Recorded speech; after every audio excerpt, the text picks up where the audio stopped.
Hi, I'm James Perez. And I'm Eric Perez. We're here filming another episode of IAMTUSTIN.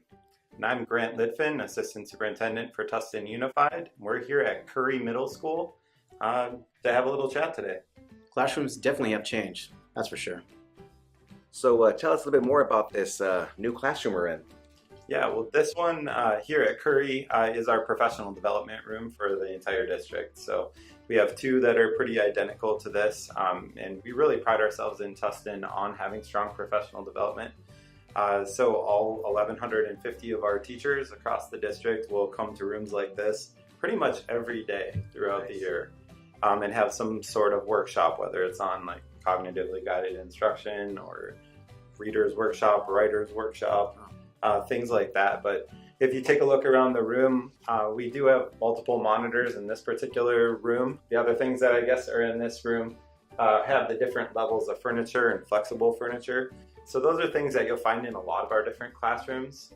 We pretty much standardized our technology across TUSD with Measure S. So that was a bond measure about 6 years ago that made sure that we had all of our classrooms that were set up about the same. That gives people the chance to, like in this room, demonstrate something and put it up on a display over here, and then another group could have an idea and you could put it up on a display over here. And it really lets you share ideas really freely. And then the different flexible furniture lets you be in small groups, straight lines for presentations. So all these desks actually move around? Yep, everything flexes. We learned it from Stanford, the design school. And you can look in pretty much any classroom in Tustin, and you'll see the flexible furniture setup. Stanford D School said that you should have a palette of postures, places, and presence in your classroom, and that human nature is to seek the middle. So if you're a really tall student, you're going to seek a smaller desk. And if you're really little, you might seek one of the higher ones. And it all brings neutrality to the classroom and equality. So that's Stanford, not me. But it's pretty cool, and you'll see that in all 1,150 of our classrooms. So what's the situation with the iPads and computers and technology for the kids and everything? Well, Measure S, like we were referring to before, was the tech bond that makes sure we have great technology, not only classroom setups, but student setups for the next 30 years in Tustin. So we're just starting our second phase, where we just put out Generation 6 iPads for every single one of our elementary and middle schools. Wow. So if you're 5th to 8th grade, every student gets a Gen 6 iPad, and we just rolled those out, about 16,000 of them in September. And then we have lower ratios, so 3-to-1 ratios in every grade below 5th. And a lot of schools have brought that all the way down to 1-to-1 as well. And then we're going to be piloting 4 new devices in our high schools, and that's actually kicking off right now, the device pilot.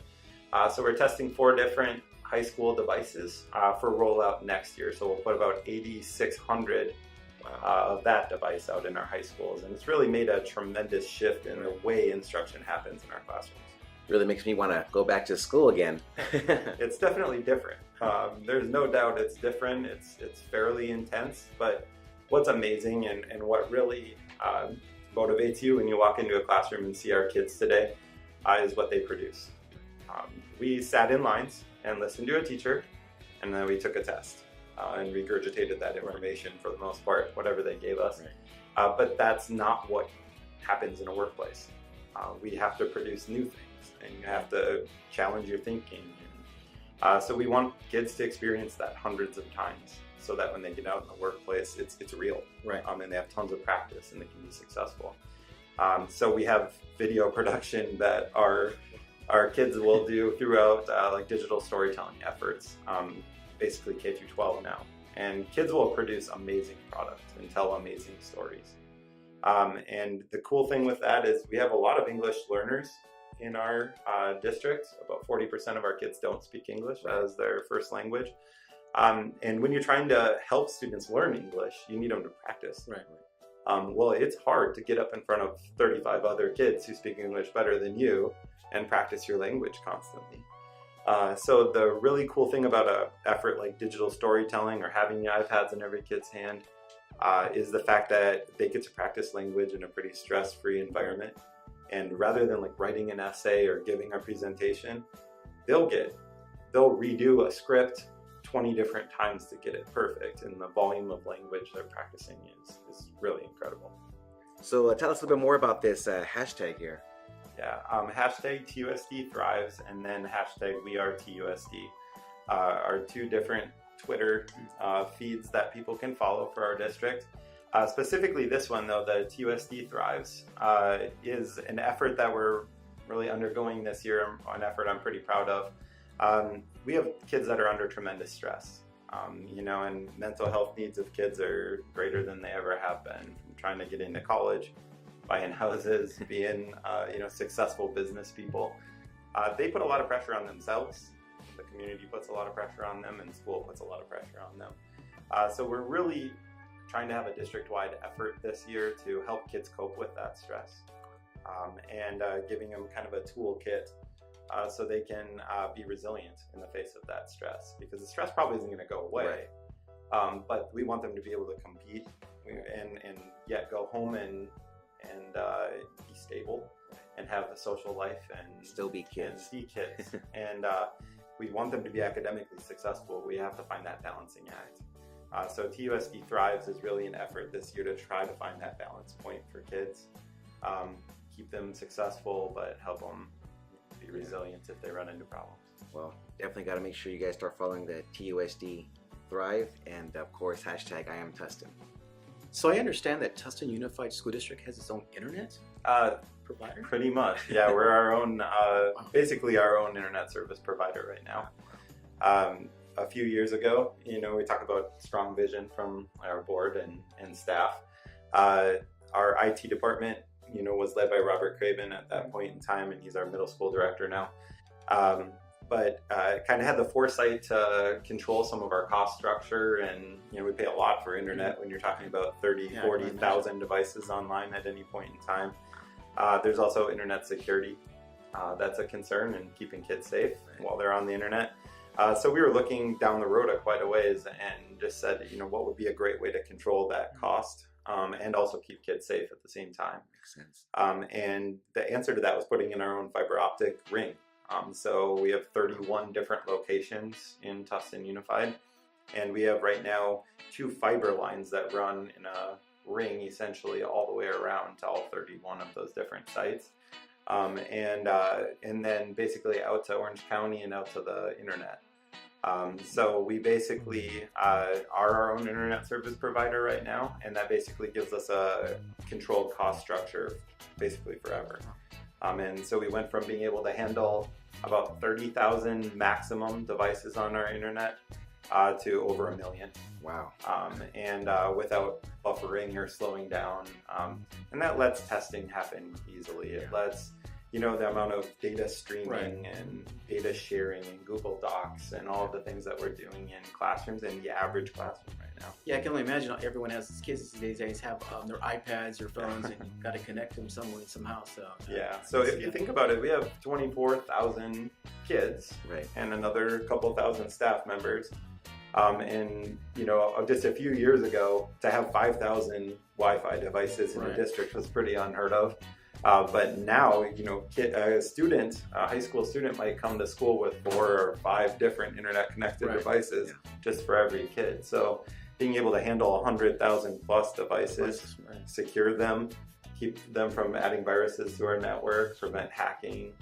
We actually teach hacking in a lot of our different, ethical hacking in some of our different classes, because we'll need an entire industry of people to protect us from hackers. That makes sense. So we have big programs for that too within computer science and Cyber Patriot through the Air Force. And so we have a lot of different things going on with our internet. But in the long run, it's a tremendous investment for our district, and it's already paying dividends for us. And basically have an unlimited amount of internet at an insane speed that allows tremendous creativity and collaboration for our kids while keeping them safe. And like I said, controls that cost structure so that the bill never gets bigger. Wow. Pretty special stuff going on in Tustin that way. That's really great stuff. Impressive. It's amazing. So what are some of the unique programs that Tustin Unified School District is offering these days?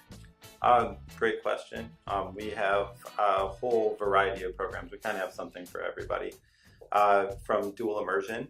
Bay right now has a strong and growing dual immersion program. So that, again, is helping bring students along in the English language academically, but also supporting kids in their native language so that they can acquire that English faster. TIDE, so the new TIDE Legacy Magnet Academy. A lot of people are curious about what's happening over there. Heard a lot about that. Yeah, so right out by the blimp hangars, there's going to be a brand new school. We're still trying to work through what the grade span is going to be at that school. But we do know it's going to focus on technology, innovation, design, and entrepreneurship. So TIDE is kind of a unique acronym, and you've heard of STEM and things like that, but we don't want to compete with other programs that are great in our district at Legacy. So TIDE is going to produce the next generation of young designers, entrepreneurs, small business owners. So we're super excited about that, and it should open not this year, not next year. I think it's the 2021 school year. Okay. So we're super excited about that. And then engineering programs. Obviously, we have maker spaces in the elementary schools, our robotics STEM programs, Project Lead the Way in the middle schools that are pretty special, all the way up to our high school engineering programs that are winning UCI Energy Invitationals and MIT design contests. And that's amazing. You know, just very special programs led by really great teachers like Jeff Farr, Ed Hernandez, Sue Sit. Other things you might have heard of, you know, we'll be putting a satellite, actually 2 satellites in space in the next couple months. I've heard about that, yeah. Yeah, so the CubeSat program at Beckman is pretty solid. But we really have a pipeline, K through 12, of students that aren't intimidated by that computer science world, aren't intimidated by like that STEM side of things, and we're like really trying to get, you know, whether it's female students into STEM careers, minority students into STEM careers. You know, statistically, that's not the representation that would be in those fields. Right. So again, here it's that belief in all students, and we really want to push everybody to have that chance. And our engineering programs and TIDE and dual immersion and you know, the GATES magnet at TMA, project-based learning GATE magnets at Columbus Tustin. Those are all, and Heritage is also a STEM magnet out by the Legacy base. Right. So whether you go to one of our comprehensive schools or whether you go to one of the magnet experiences that we offer in Tustin Unified, you're going to have a great experience. Yeah, it definitely sounds like there's a lot of options for kids to go no matter what avenue they want to go. So that's, yeah, really great stuff here. A lot of good information, cool classrooms, and it's great to see how much you guys offer the kids, how much you guys care about the kids, and obviously this great staff and support you guys have as well. Yeah, it's a great place to be. Thank you to you guys for letting me talk a little bit about Tustin Unified and all the great things that are happening in our schools. I am Grant Liftin, and I am Tustin.